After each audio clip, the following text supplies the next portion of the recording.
películas argentinas que están basadas en libros? Bueno, parecían muchas menos. Esto nos explicaron los curadores de esta muestra que, como vos bien dijiste, está todos los días en la Biblioteca Nacional, donde vas a poder encontrar muchísimas cosas desde 1894. Ahí estamos viendo, por ejemplo, las máquinas de mirar para poder entender un poco cómo funcionaban los primeros cines, cómo era esto de mover estas imágenes, los fotogramas, para hacer las películas. Ahí estamos viendo un poco de la historia del cine nacional, cómo llegaron acá, después de estas máquinas de mirar, cómo llegaron acá a construirse grandes ciudades de estudios cinematográficos como Sonofilm, entre otras, San Miguel. Vas a encontrar también un montón de fotografías. Ahí tenemos boquitas pintadas de Manuel Upuig, cómo se hizo esta película, algunas fotos inéditas también, guiones, muchos de ellos intervenidos, El mono relojero, la primera película animada argentina, y también lo que es el nuevo cine nacional a partir de los años 90.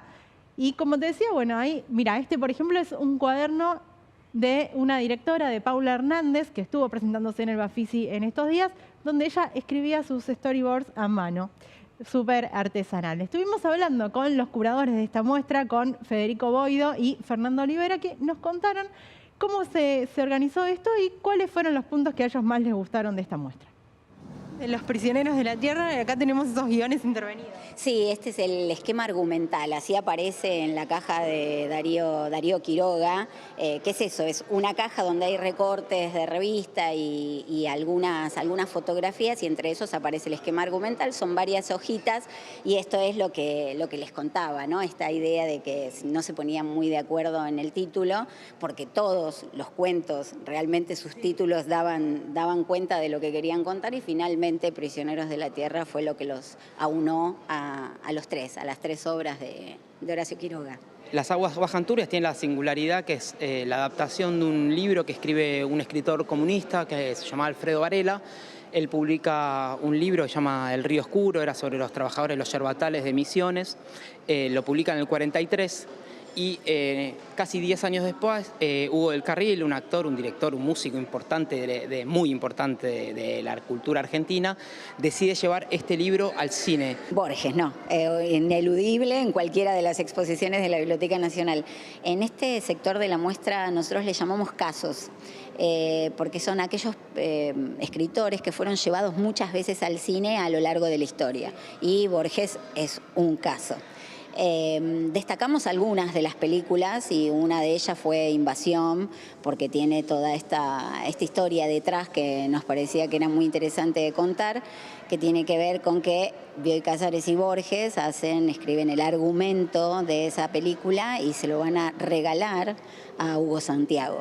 Y después destacamos Hombre de la Esquina Rosada, porque tiene una técnica para su filmación que es realmente espectacular. El Muerto y La Intrusa, para acompañar estos paneles y esta historia de Borges en el cine. A comienzos de los 90 se empieza a gestar algo nuevo en la cinematografía nacional.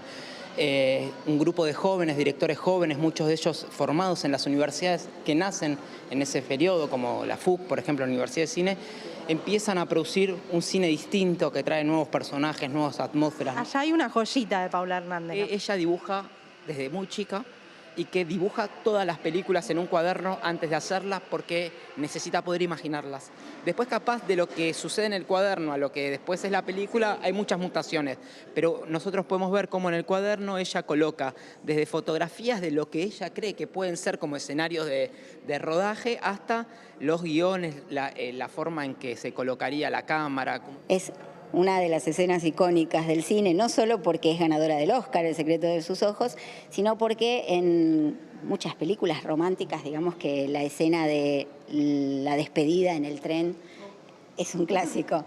Estos objetos que hay en la muestra tan bellos son máquinas para mirar, son juguetes, podríamos llamarle. Nosotros quisimos contar una pequeña historia del cine, de cómo llegó el cine a la Argentina. Y por eso tenemos algunas máquinas como para que la gente pueda hacerse una idea de cómo era ese cine antiguo.